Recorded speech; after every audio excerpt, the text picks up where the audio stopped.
Actually, though, the Lebron technique is a cheap move by trying to divert attention away from yourself after you did something that caused you a bad reputation. Involves asking the person criticizing you, "What should I do?" I'm still laughing about the chalk. Yeah. Yeah. That's the Lebron. Oh, man, that's funny.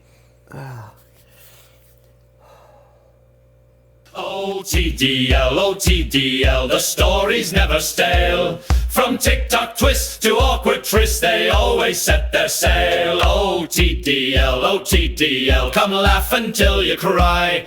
With Tom and Dan, the pirate clan, will toast until we're dry. Oh, tripped on stairs and fought with chairs. They've spilled their morning brew. They've sung in keys that broke the seas. Oh, what a motley crew. With every laugh they chart a path through storms of jest and cheer. Come join the tide, sit by their side, the podcast here to steer. Today's episode, the Lebaron. And it'll make sense. Trust me. Lebaron. The Lebaron. The car. Chrysler made a car called the Lebaron. It's a fine machinery. Is it though? No. No. It's a hoopty. It's a Dave Ramsey special kind of car.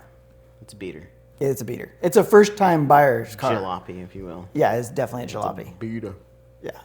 So, since we're kind of going along the lines of pranks in our stories, You got a good one. I got a good one.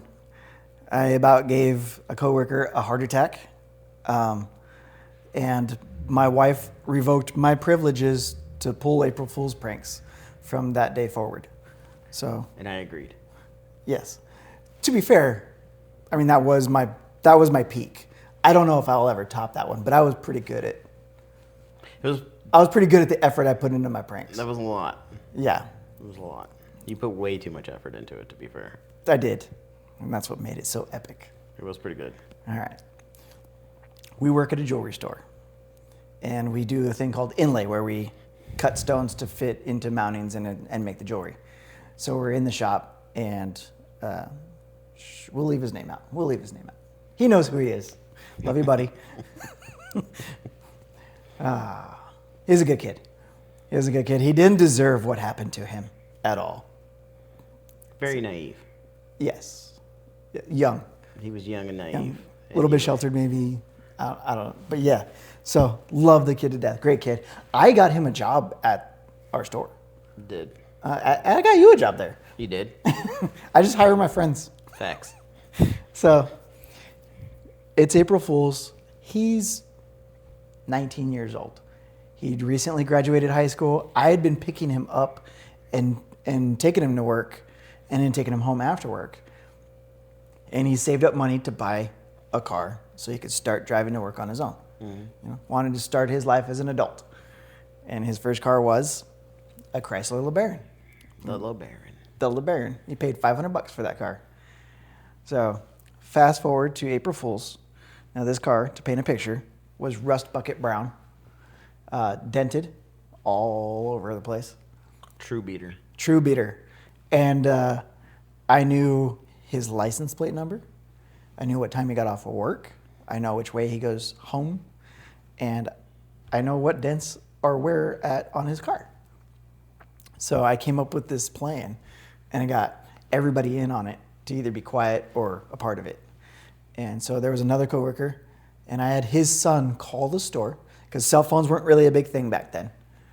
And so he calls the store, and I got him calling it, and I said, hey, when you call the store, you're going to tell them that you're a detective with the police department, and that you're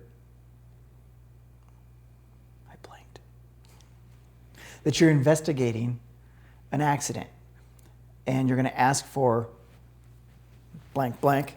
We can give him a John Doe kind of name. John Doe. You're going to ask for John Doe. Okay, there you go. And when John Doe gets on the phone, you're going to proceed to tell him, hey, were you driving through this intersection approximately about this time of day yesterday? And when he says yes, be like, is your license plate matching this number, and when he says yes, like, does your vehicle match this description, and give a full description of the vehicle and the color, he's going to go yes, pause, and then say, I'm going to need you to come down to the station because we have witnesses that put you at the scene of an accident, of a hit and run, of a pedestrian that had been hit and struck in the crosswalk. Now, before you jump to craziness, there was no pedestrian hit. There was nobody harmed in real life except for maybe Feelings. his It's heart. 100% made up story. 100% made up.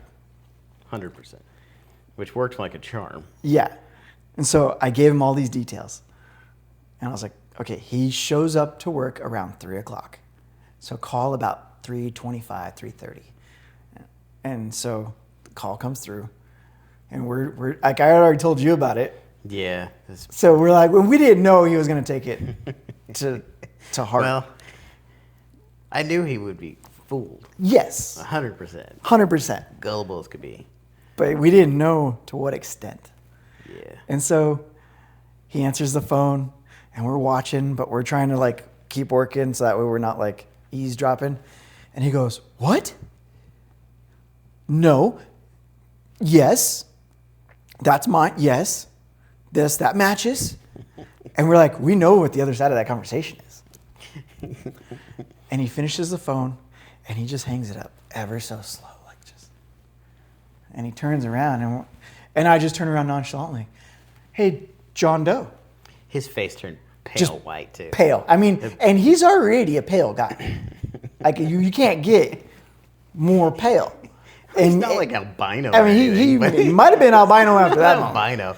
He's just, you know. Yeah, whatever. you just seen this like shade just go over his face. And I was like, hey buddy, are you okay? And he goes, no. I was like, what's the matter? He goes, that was the police department. They want me to come down. I was like right now? He goes, we said I could come after work, but I don't know if I should go now. I was like, well, what'd you do? He goes, I didn't do anything. But they said that I hit somebody. And they even said that there's a dent on the front of my car and they have my license plate and there's a witness that put me at the scene. And I was like, well, you got an alibi. You were here at work. He goes, no, they said it was like around the time when I left here. I was like, oh, so your time card matches the time you left? He goes, oh no, it does. And I was like, you'll be fine. I was like, you didn't hit anybody, right? And he goes, no, it was a green light. I was like, okay, then you should be fine. He goes, what am I going to do? I'm like, I don't know. So he sits down and he sits next to me. So he sits about this far, just on the other side. And I go back to work. About, what, 5 minutes, you think? Maybe 5 minutes or so. About, yeah. I realized there was silence to my left. And I'm just like, I haven't heard him working. I haven't heard Dremel. And so I just pause and I look over and he's just sitting there holding his Dremel tool and he's just like, just staring. Just mouth, like just shock factor 100%. And I was like, oh no. Like I might have gone too far. And I looked over at you and I'm like, damn. Like, and you're just like, oh dear God. I was like, I think we broke him. We might have broke him. Maybe we should tell him. I was like, I think so. So I'm like, hey, John Doe. It's so hard not to say his real name. So I'm like, hey, John Doe. Are you okay? He goes, no. My life is over. I'm going to go to jail. I was like, look, nothing happened. You're fine. Yeah, And he it was goes, just a misunderstanding. I was all just, and he goes, then Maybe how'd you're- they have the license plate? How did they have my car? Like, I didn't realize going into this, getting the facts of painting a picture like that would be so vivid to his imagination that he was just like, he saw himself going to jail for the rest of his life. There's a possibility As that a he hit possibility somebody and that he didn't hit know somebody he and did. didn't know he did. And he's dealing with that, like, sheer scared factor. The kid's 19. He's been driving for, like, less than a year. Yeah. And I'm just like, this has to stop. I was like, hey. And I just leaned in and I'm like, hey, April Fools. And you were there when I did this. Yeah. He looks right at me and goes, no. I don't have time for April Fool's jokes, Tom. Yeah. And I'm just like, no. April Fools. And he goes, no, I don't. What do you mean? And he's just like so flabbergasted. Yeah, because he still thinks He he's still going to jail. thinks he's going to jail. He thinks he's going to meet the cops. And He I hasn't said, put two to two together and yet. I said, hey, the phone call of the police department? And he goes, yeah. I was like, that's the April Fool's joke. That's the joke. That wasn't a cop. And he goes, yeah, it was. I was like, no, that was so-and-so, which he knows. We'll leave him out of it. Yeah.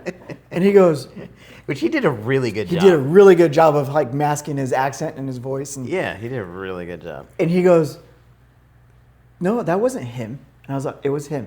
I was like, I called him 2 hours ago before you came in. Can I say one thing, though? Yeah. I want to say the guy that made the police phone call, he was Armenian. Yeah, totally in on the joke. Sold it. Sold it 100%. to He the did, T. like, Oscar-winning performance for him. Yeah. He really sold the whole prank. Yeah. And he was in. He was Like, you didn't even have 100% to in. talk him into it. He's like, yeah, I'm down. He's yeah, like, yeah, let's do this. Give me his number. He wrote down all the stuff I told him to. Yeah. And so I told John Doe, I said, hey, look, I called him a couple hours ago and I said, hey, like, write this information down and get, like, just act like you're this. And he was like, oh, this is going to be gold. Yeah. And John Doe just looks me straight in the face for like a good 10 seconds, which if you've ever looked at anybody without saying a word, you know that 10 seconds feels like an eternity. And it's because he was processing. Like, am I lying or am I telling the truth? Like, is this for real? Because if it is, it's both terrible, but a big relief. Yeah. Like, I had stepped so far over the boundary and gave him such a real life Heart attack? scare that when it became a relief, he didn't even care about how bad the joke was. Oh, He was yeah. so glad that it wasn't real. And he goes, you! Just this deep groan. Well, his face went from white to red, too. Yeah. Because he was, I think he was just mostly angry, but Yeah. kind of embarrassed. Yeah. 'Cause And he goes, we got him good. He says, if I wasn't so relieved, I'd be so mad at you. He goes, that was so bad that it was good.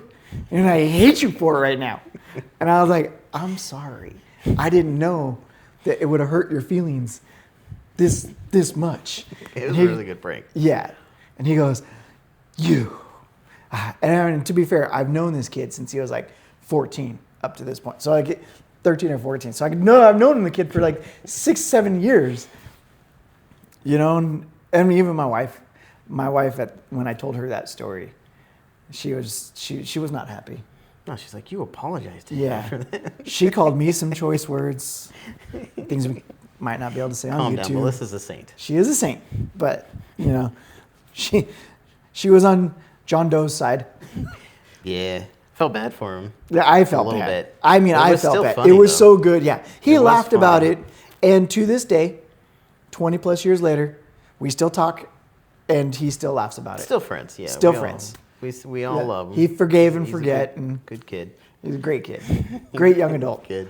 And Oh, yeah, nowadays. but my wife revoked my pranking privileges for April Fools. Yeah, at that point we had to, dial back the pranks on people. Yeah, At that point, that was rough. we started getting really good at it Way too to good. the point where it was really hurting feelings. Yeah, It yeah. was, We, like, never, it was we never so wanted good, to, it's not funny. Yeah, we You're never like, wa- it's just dickish. Yeah, we never wanted to intentionally get to that state. Yeah, it's just which we is just where we kept. ended up. Yeah, we just kept progressing. Yeah, You know, it's like safety features on vehicles. They do it so much that at one point it's great, and then too much of it becomes a bad thing and actually hurts you in the process. it's a weird analogy, but yeah. It works. Well, what do you think the tip of the day should be for this one? Now Tom's tip of the day. You know, I think the tip of the day is if you're going to do a prank, remember to keep it lighthearted and do it in a way that it might not cause a heart attack. 'Cause we don't want that on our conscience, nor theirs. So Don't want to kill anybody. we don't want to kill I anybody. don't want to kill anybody. You know? No. Yeah, it was a good prank, but man, it was too good. It was too It good. was too good of a Yeah. prank. Don't do a prank. Don't invest in the prank so much that you shave years off of a life. I like that. We can even say our public service announcement is, we don't really do pranks anymore. Yeah. No. We do condone them And encourage it. and encourage it. I think it's hilarious. We've just retired from it. Yeah, Well, mostly. mostly. I mean, we're not like that where we're making people have heart attacks. Yeah, yeah. Kinda gave that We've one up dialed anyway. it back. We've refined it. Refined it. You know, with our wise age years of experience. Like wine. We've refined it to a subtlety. Toast until we're dry. Sure, we could go with So that. hoist your mug and give a shrug. Thanks for Let joining awkward us, as moments always. thrive. As always. With TikTok Tom and Dan Till next aboard, time. it's Tom, Dan, Love.